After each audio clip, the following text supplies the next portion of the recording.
Assalamualaikum warahmatullahi wabarakatuh.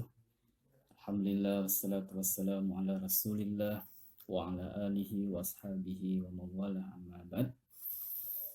Anak-anakku sekalian yang dirahmati Allah, alhamdulillah kita masih diberikan umur panjang, kesehatan sehingga bisa melaksanakan aktivitas sehari-hari, baik belajar maupun beribadah dari rumah. Mudah-mudahan amal ibadah kita, puasa kita, sedekah kita, bacaan tilawah Quran kita menjadi amal ibadah yang dicatat oleh Allah Subhanahu wa taala. Amin ya rabbal alamin. Anak-anakku sekalian yang dirahmati Allah, pada pertemuan kali ini kita akan belajar atau membahas tentang sholat Idul Fitri. Ya. Karena sebentar lagi atau tidak lama lagi kita akan melaksanakan sholat Idul Fitri. Sholat Idul Fitri ini hukumnya sunnah, ya. Tapi karena memang jarang-jarang, hanya setahun sekali adanya, banyak masyarakat yang antusias, banyak masyarakat yang semangat, ya, berbondong-bondong ke masjid, ke musola, ke lapangan untuk melaksanakan sholat Idul Fitri sebagai tanda kemenangan, ya, seorang Muslim. Syiar kemenangan seorang Muslim telah sukses melalui sebuah ujian dalam melaksanakan sebuah kewajiban, yaitu puasa Ramadan. Nah, situasinya saat ini bangsa kita sedang menghadapi wabah COVID-19. Nah, maka banyak daerah sudah mulai dibatasi, baik sosial, baik aktivitas keagamaan yang mengundang banyak orang, berkumpul banyak orang sudah mulai dibatasi, termasuk di kota kita, Tangerang Selatan. Maka bagaimana kita melaksanakan sholat Idul Fitri yang datang hanya setahun sekali ini pada masa pandemi seperti saat ini. Maka inilah yang akan kita diskusikan atau kita pelajari, kita bahas bagaimana kita melaksanakan sholat Idul Fitri pada masa pandemi. Anak-anakku sekalian yang dirahmati Allah, sebenarnya sudah banyak video yang menjelaskan tata cara pelaksanaan sholat Idul Fitri, ya, termasuk pada masa-masa pandemi saat ini. Tapi mungkin ada di antara kita yang tidak memperhatikan, atau kita mungkin belum terfikir untuk mencari jawabannya melalui internet dari tausiah-tausiah Ustadz dan Kiai. Nah, maka tidak ada salahnya untuk saling mengingatkan, membahas kembali, kita bahas kembali tentang bagaimana cara melaksanakan sholat Idul Fitri pada masa pandemi seperti saat ini. Anak-anakku sekalian yang dirahmati Allah, sebenarnya ada 3 cara yang bisa kita lakukan dalam melaksanakan sholat Idul Fitri pada saat situasi seperti saat ini. Yang pertama adalah cara yang terbaik, ya, cara yang sempurna dan cara yang paling afdol.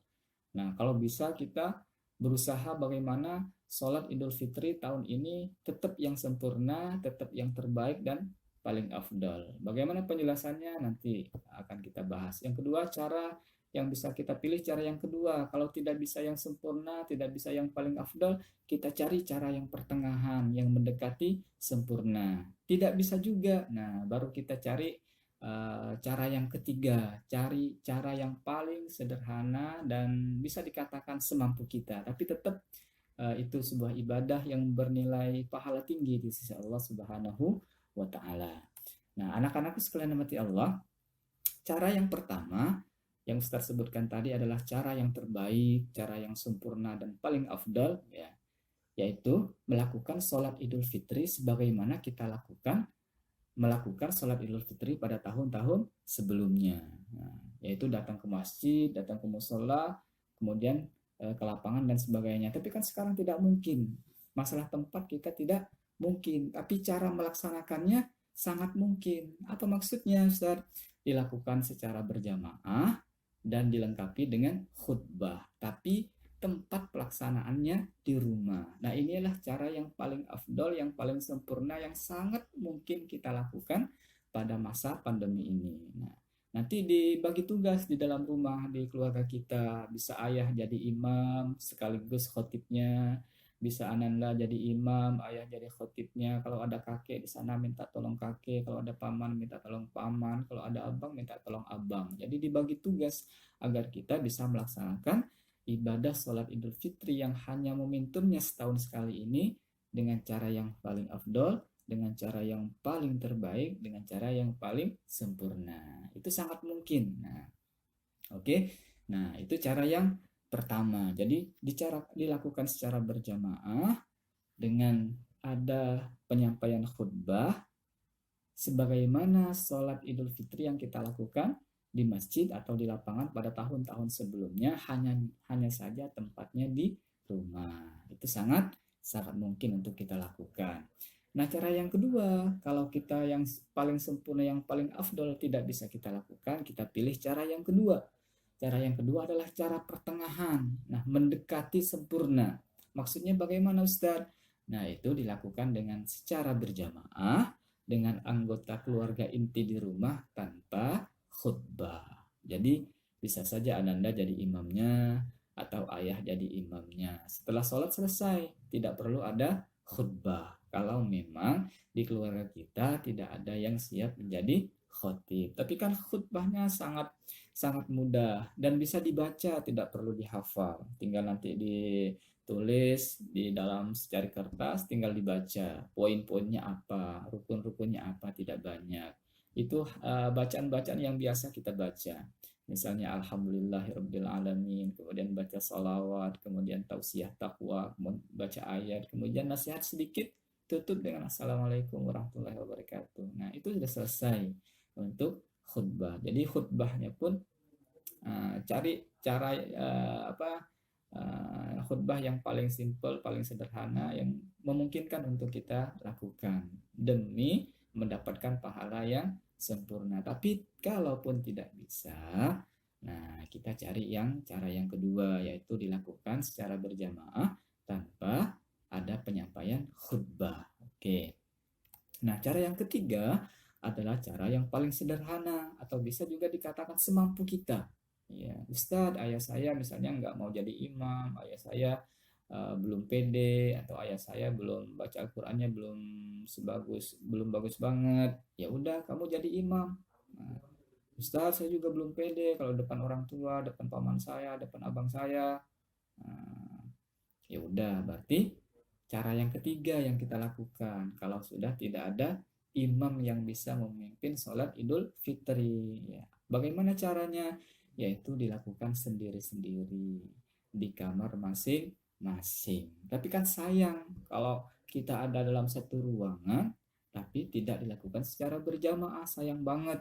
Nah, momentum yang hanya setahun sekali ini kita malah bisa melakukan semampu kita. Nah, usahakan ini masih ada waktu panjang buat mempersiapkan jadi imam, apalagi sampai lengkap ada khutbahnya.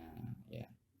Nah, kalau sholat sendirian nggak perlu baca khutbah. Ya, kalau sholat sendirian nggak perlu baca khutbah. Ntar kita khutbah, siapa yang dengerin tembok? Ya, kan nggak lucu. Jadi kalau kita memilih melaksanakan sholat Idul Fitri sendiri-sendiri di rumah, tanpa berjamaah tidak perlu ada khutbah. Jadi cukup sholat saja. Nah, itulah pembahasan mengenai tata cara pelaksanaan sholat Idul Fitri yang insya Allah sebentar lagi kita lakukan, tapi perlu perencanaan. Kalau nggak direncanakan jauh-jauh hari, kita akan tidak sempurna pelaksanaannya. Tapi kalau mulai sekarang sudah didiskusikan dengan keluarga, ayah, bunda, bagaimana ini kita tahun ini nggak bisa ke masjid bareng, tidak bisa ke lapangan bareng untuk melaksanakan sholat Idul Fitri dual bersama-sama. Nah, bagaimana kita ini? Nah, nanti kita akan buka diskusi. Oh, kata ayah, oh, nanti saya yang jadi khotib dan imamnya, atau nanti ananda yang ditunjuk jadi imam dan khotibnya. Ya, itu nanti kalau ada diskusi. Tapi perlunya persiapan. Nanti semakin baik persiapannya, insya Allah semakin baik hasilnya. Maka perlu direncanakan dengan baik. Mudah-mudahan kita bisa melaksanakan sholat Idul Fitri dengan cara yang terbaik, yaitu dengan cara berjamaah. kemudian ada khutbahnya meskipun dilakukan di rumah. Sebelumnya kita takbiran dulu, ya, takbiran, membesarkan Allah, membaca tahlil, mengagungkan Allah, membaca tasbih, mensucikan Allah, ya sebagaimana biasa. Ya. Kemudian kita melaksanakan sholat Idul Fitri bersama keluarga inti, bersama ayah bunda, saudara, ada paman, ada kakek, ada nenek. Insya Allah tetap khusyuk, tetap khidmah, dan pahala bisa kita dapatkan dari Allah Subhanahu wa Ta'ala.